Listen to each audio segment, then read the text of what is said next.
Baik, terima kasih Pak Dekan, terima kasih Pak Ganjar. Saya Noval dari Ilmu Politik.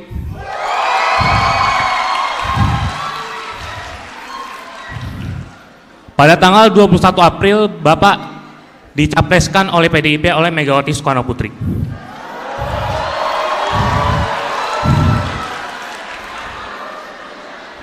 Saya menggarisbawahi kata-kata Bu Megawati yang menyatakan bahwa sebagai kader dan petugas partai, jujur saja saya mengagumi Bapak, merasa kecewa. Ternyata Bapak yang diharapkan sebagai petugas rakyat ternyata petugas partai.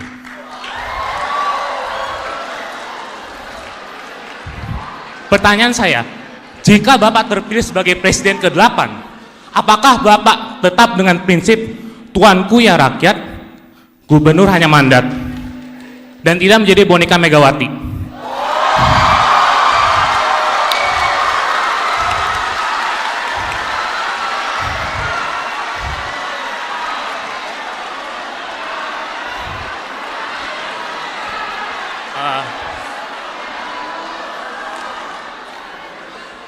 Jadi intinya, saya ingin Pak Ganjar menjawab hari ini di Balairung yang terhormat ini, supaya jelas pertanyaannya, jawabannya, apakah Bapak petugas rakyat atau petugas partai? Terima kasih. Bentar, sabar. Bentar. Saya nggak terlalu dengar yang terakhir tadi apa? Apakah Bapak apa? Coba yang lain tenang dulu. Semua punya hak bicara, tenang aja. Nggak ya, tadi intinya kok saja ya Pak, apakah Bapak tetap menjadi petugas rakyat atau petugas partai? Itu Oke. saja, terima kasih. Novel, Pak. Novel, kamu mengikuti saya selama 10 tahun jadi gubernur? Mengikuti. Oke, saya petugas siapa?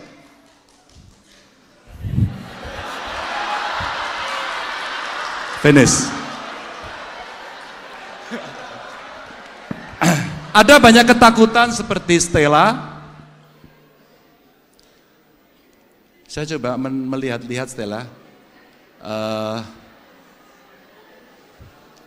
Generasi milenial kita itu menghadapi situasi yang tidak mudah. Dia double burden karena dia mulai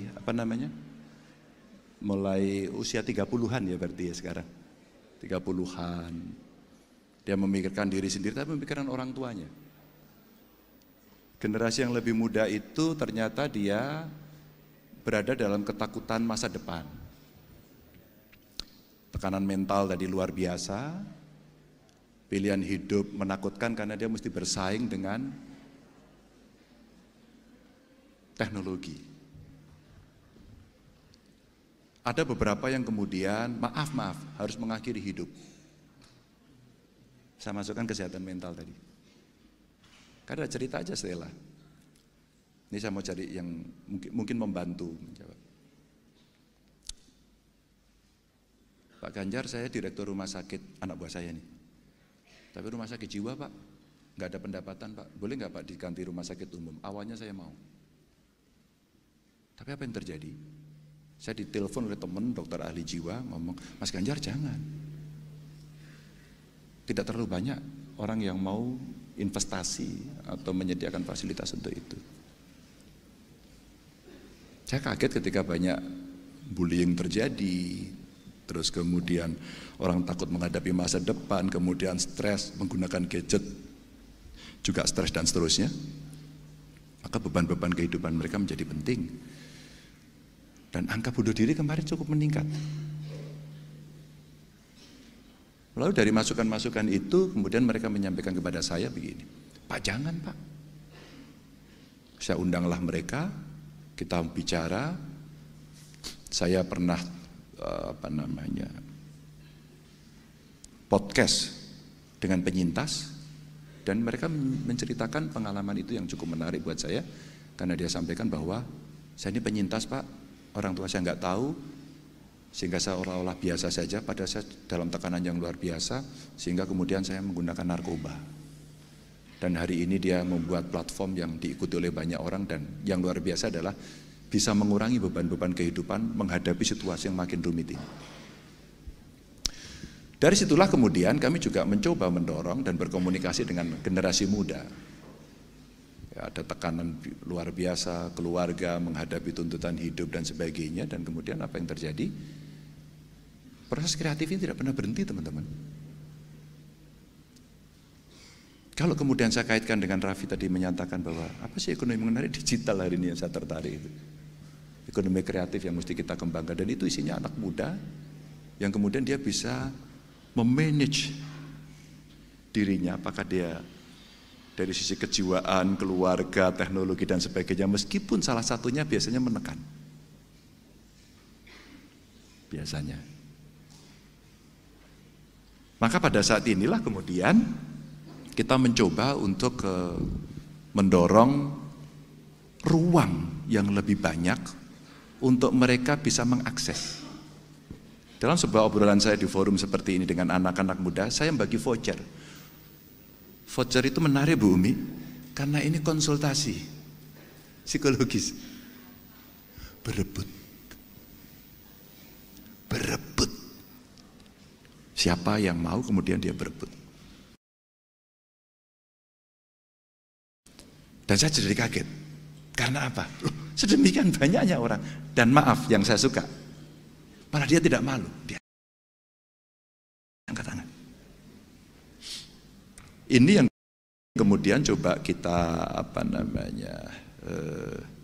kita sampaikan kepada publik agar kemudian, ya tadi saya sampaikanlah perkembangan teknologi dunia dan sebagainya itu sekarang membuat orang cemas, khawatir dengan beban-beban yang menjadi sulit, dan kemudian dia ya menyakiti diri, terus kemudian sampai dengan bunuh diri dan sebagainya. Ini ruang yang kemudian negara mesti hadir untuk memberikan. Sehingga saya pernah bercerita begini, rumah sakit ini salah satunya, kalau kalian rumah sakit jiwa, jangan, maaf ya, jangan yang orang ODGJ yang diobatin gitu, diterima, tapi memberikan konseling. Kalau di psikologi itu ada yang stres tipis-tipis gitu ya, apa sih namanya?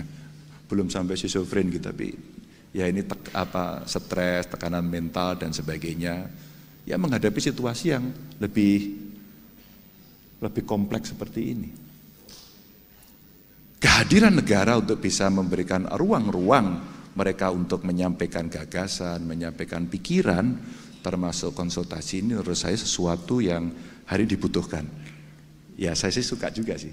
Ketika negara belum hadir, publik, civil society sudah muncul. Sehingga bisa mendampingi mereka. Apa sih problemmu? Saya takut dengan masa depan, saya stres, saya ada masalah keluarga, hari ini saya tertekan, saya tidak bisa menyampaikan, dan seterusnya. Itu yang hari ini mesti membuka ruang. Nah, beberapa platform secara digital tadi ternyata cukup bisa menyampaikan, sehingga Alkisah, apa bro? Waktu ini saya tanya kepada kawan itu, apa bro yang sesuatu nilai positif yang bisa kamu berikan? Saya bangga aja Pak. Beberapa orang yang mau bunuh diri tidak jadi, dan dia menyampaikan itu.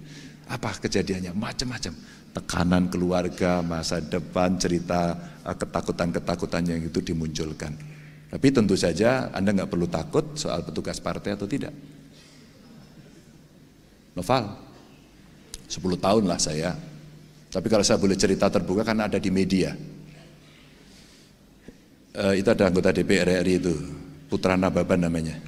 Dia kebetulan saja dia pengen nonton, dia kuliah di sini juga, jadi boleh dong ya orang UI nonton. Kalau Anda googling Noval, kalau Anda googling di media, sebelum saya dicalonkan, yang mukulin saya siapa? Kamu nggak ngikuti pasti ya. Kamu tahu nggak? Saya digebukin publik. Tenang, nggak usah malu. Ngikuti nggak Nova? Saya mengikuti Bapak tuh sejak 2017 Pak, jadi mungkin kalau ke belakang kurang Pak. No, ini belum 2017 kok. Oh. Ini baru kemarin. Sebelum saya pencalonan itu, Ganjar dicalonkan atau tidak gitu. Di partai saya kan namanya tidak hanya Ganjar kan, ada yang lain ya. Kan rame itu. Iya. Mbak Puan UI loh. Alumni ya, alumni UI, sama-sama kita, tenang aja. Saya digebukin oleh teman sendiri. Dan itu buat saya, kami biasa saja, belum putus kok. Belum putus itu dinamika seperti itu saya nikmati biasa saja. Saya kader partai. Tapi presiden bukan. Gubernur bukan. Itulah melayani.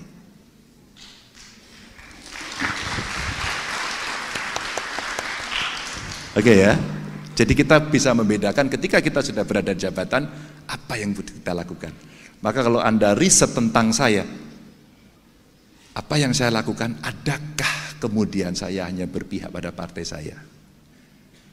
Mungkin nyaris Anda tidak akan menemukan itu. Dan agar kamu, Noval, bisa mengetahui, kamu akan saya kirimi 2 buku saya. Mungkin buku itu cukup bisa menjelaskan keraguanmu, agar kelak nanti kamu boleh menentukan pilihan dengan objektif. Siapa yang mau kamu pilih? Tidak harus Ganjar. Jangan tergesa-gesa milih Ganjar. Anda cek dulu, Anda pastikan dulu, Anda yakin nggak dengan saya? 2 buku itu akan menjelaskan apa yang kami kerjakan. Dan 1 buku itu judulnya Hitam Putih Ganjar. Hitam putih, nggak pernah abu-abu. Itu yang mungkin kamu akan melihat nanti apa keputusan-keputusan penting ketika kita harus berada pada jabatan publik. Mudah-mudahan menjelaskan. Saya minta ada staf saya di sini. Oh ya, mintain Noval, ya Stella juga dong. Akan saya kirimi buku saya. Pak, mohon maaf Pak Ganjar, mohon maaf. Berarti Bapak berkomitmen semisal terpilih, Bapak bukan disetir oleh partai, tapi disetir oleh rakyat. Itu aja. Simpel aja Noval. Kalau aku bicara itu kan itu next. Kalau itu next Noval, kamu paling habis ini ya nggak tahu. Tapi saya minta kamu melihat 10 tahun saya. 10 tahun bukan waktu pendek. Dan 10 tahun itu artinya saya terpilih 2 kali. Terima kasih sudah nonton. Jangan lupa like, subscribe, dan share ya.